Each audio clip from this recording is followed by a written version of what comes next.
Hello friends, എല്ലാവർക്കും നമസ്കാരം. നിങ്ങളേവരും കാത്തിരിക്കുന്ന നയനയുടെയും ആദർശിൻ്റെയും ഇനി വരാനിരിക്കുന്ന അപ്കമിങ് വിശേഷങ്ങളിലേക്ക് എല്ലാ കൂട്ടുകാർക്കും സ്വാഗതം.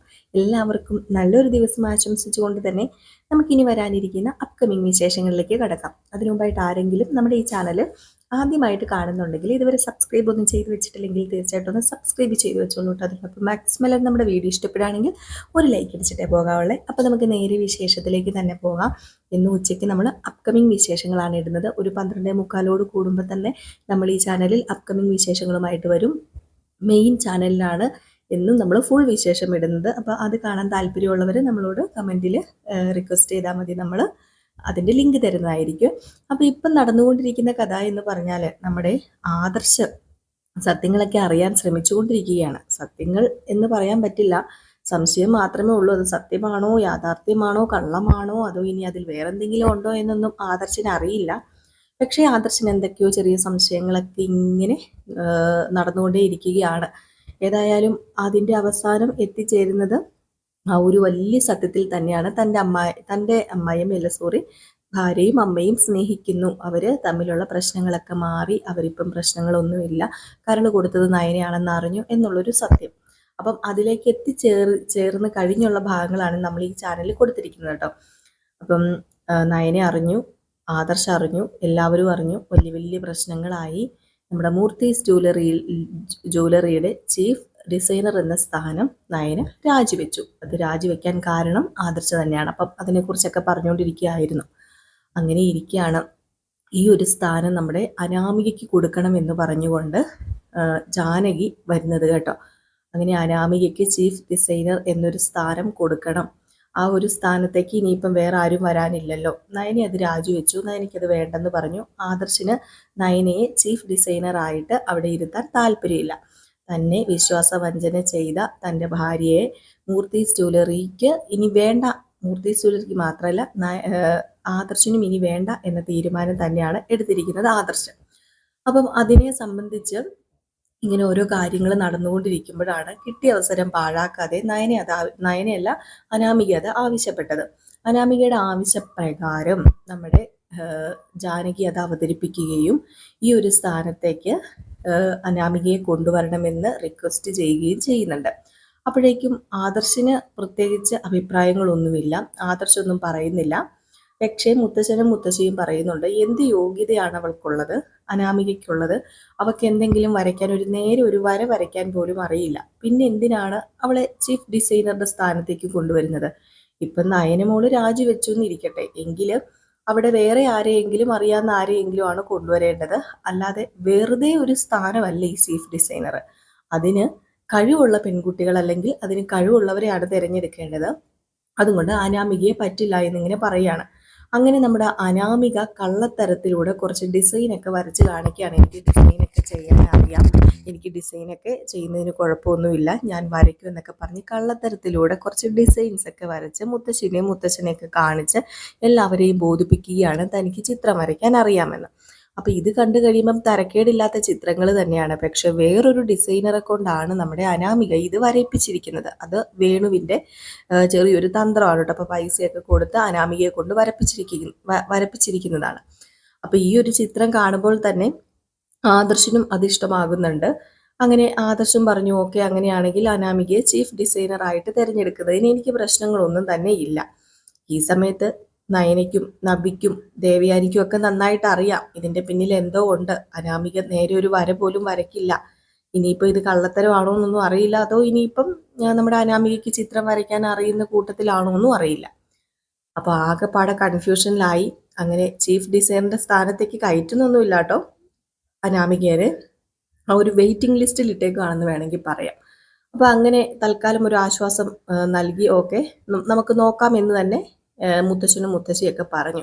ഈ സമയത്താണെങ്കിലോ നമ്മുടെ ആദർശ് ഭയങ്കര ദേഷ്യത്തിൽ തന്നെയാണ് നയനയോട്. അപ്പം നയനയോട് പറയുന്നുണ്ട്, നീ നിന്റെ വീട്ടിൽ പോയി കുറച്ച് ദിവസം നിന്നോ, നീ ഇവിടെ നിന്നിട്ട് പ്രത്യേകിച്ച് ജോലിയൊന്നും നിനക്കില്ലല്ലോ, ഇവിടുത്തെ വീട്ടുജോലി മുഴുവൻ ചെയ്യുന്നത് അമ്മയാണ്, പിന്നെ നീ എന്തിനാണ് ഇവിടെ ഇരിക്കുന്നത്? നീ വീട്ടിൽ പോയി കുറച്ച് ദിവസം നിനക്ക് നിൽക്കത്തില്ലേ?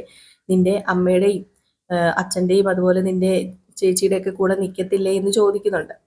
അപ്പോഴേക്കും അവിടെ നിന്ന് പോകാൻ തീരെ താല്പര്യമില്ല നയനയ്ക്ക്. അവിടെ നിന്ന് പോയി കഴിഞ്ഞിട്ടുണ്ടെങ്കിൽ അത് ദേവയാനിക്ക് ഭയങ്കര സങ്കടമാകും. അപ്പം ദേവയാനി പറഞ്ഞിട്ടുമുണ്ട് പോകണ്ട, പോകരുത് എന്ന് പറഞ്ഞിട്ടുമുണ്ട്, അതുകൊണ്ടാണ് പോകാത്തത്. പക്ഷേ ഈ ആദർശിൻ്റെ ഈ നിർബന്ധവും എന്താ പറയുക, ആദർശം മുഖം തിരിഞ്ഞുള്ള നടപ്പും, നമ്മുടെ നയന എടുത്ത് കൊടുക്കുന്നൊന്നും കഴിക്കില്ല, അങ്ങനെ നയന ഉണ്ടാക്കുന്ന ചായ കുടിക്കില്ല, അങ്ങനെ ഒരു പിണക്കമൊക്കെയാണ്.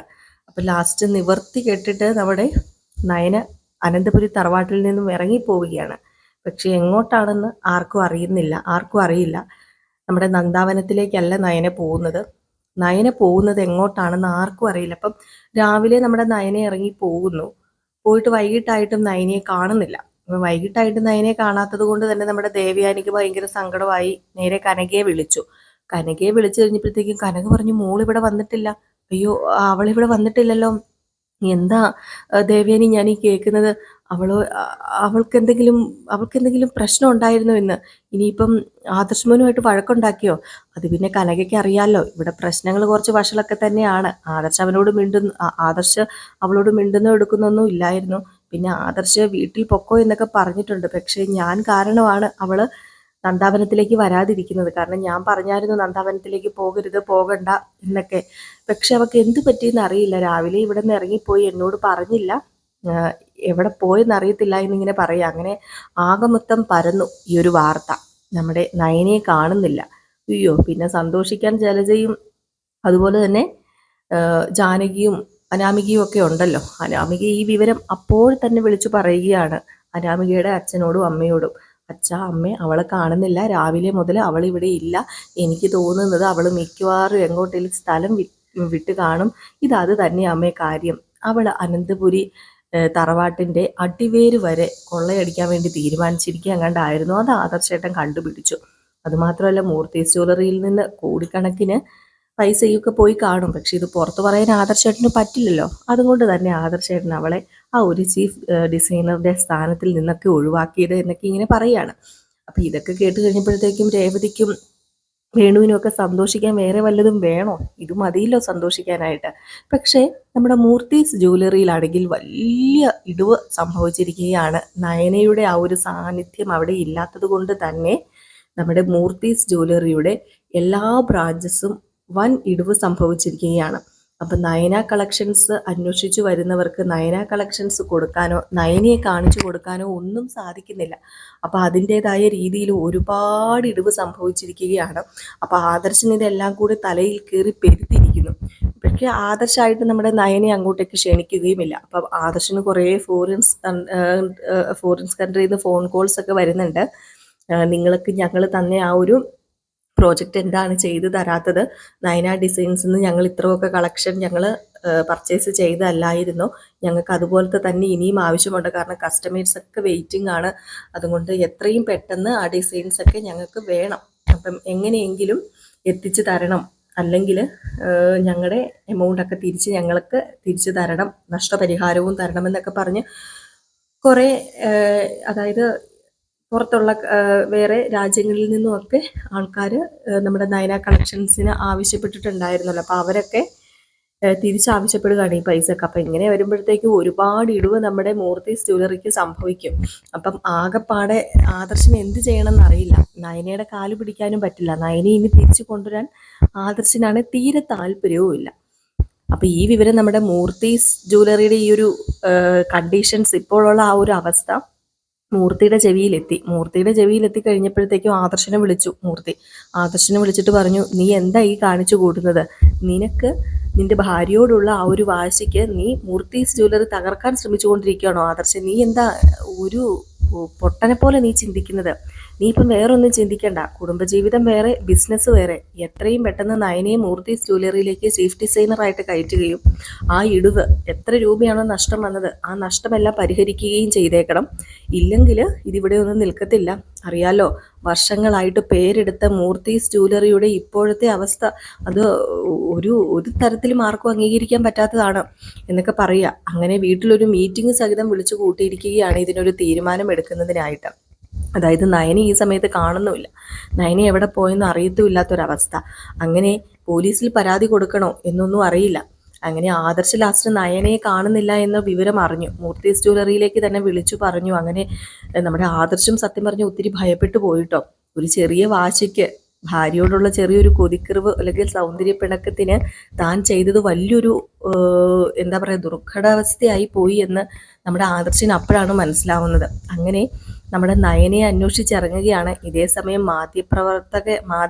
മാധ്യമത്തിൻ്റെ കാര്യം അറിയാമല്ലോ, ഇപ്പോഴത്തെ നമ്മുടെ സോഷ്യൽ മീഡിയയിലെ എല്ലാവരും നയന കളക്ഷൻസിൻ്റെ ഇടിവ് സംബന്ധിച്ചിടത്തോളം അല്ല, ആ ഇടിവിനെ കുറിച്ച് ആ ഒരു കാര്യത്തെ ചൊല്ലി മീഡിയാസിലെല്ലാം വന്നിരിക്കുകയാണ്. അപ്പം നയന കളക്ഷൻസിൻ്റെ ഇപ്പോഴത്തെ ഇടിവിന് കാരണം എന്താണ് എന്നൊക്കെ പറഞ്ഞുകൊണ്ട് ഭയങ്കരമായിട്ടും വാർത്തയൊക്കെ ഇങ്ങനെ വരുന്നു. അതിനിടയിൽ നയനയെ കാണുന്നില്ല എന്ന് പറയുന്നു. അപ്പോൾ ആകപ്പാടെ പ്രശ്നത്തിലെത്തിയിരിക്കുകയാണ്. അനന്തപുരി തറവാടും മൂർത്തീസ് ജ്വല്ലറിയും ഒക്കെ പ്രശ്നത്തിലാണ്. ഈ സമയത്ത് നയനയെ തപ്പിയിറങ്ങിയ നമ്മുടെ ആദർശും അനിയും അതുപോലെ ജയനും അജയനും ഒക്കെ. ഏതായാലും നമ്മുടെ നയന എവിടെ പോയി, നയന എവിടെ ചെന്നിരിക്കുകയാണ്, നയന ഏതായാലും നന്ദാവനത്തിലില്ല, പിന്നെ നയന എവിടെ പോയി എന്നൊക്കെ നമുക്ക് കാത്തിരുന്ന് തന്നെ കാണാം അല്ലേ. അപ്പോൾ ഇവയെല്ലാം കൂടെ കോർത്തിണക്കിക്കൊണ്ടൊരു വിശേഷമൊക്കെ നമുക്ക് വരാനിരിക്കുന്നതേ ഉള്ളൂ. അപ്പോൾ ഇതിൻ്റെ ബാലൻസ് കഥ നമ്മൾ നാളെ ഉച്ചയാകുമ്പോഴത്തേക്കും നമ്മുടെ ചാനലിൽ പോസ്റ്റ് ചെയ്യുന്നതായിരിക്കും കേട്ടോ. നമ്മൾ ഇന്ന് ഉച്ചയ്ക്ക് അപ്കമിങ് വിശേഷങ്ങളാണ് പോസ്റ്റ് ചെയ്യുന്നത്. ഫുൾ വിശേഷവും പ്രമോ വിശേഷവും ഒക്കെ നമ്മൾ മെയിൻ ചാനലിലാണ് ഇടുന്നത്.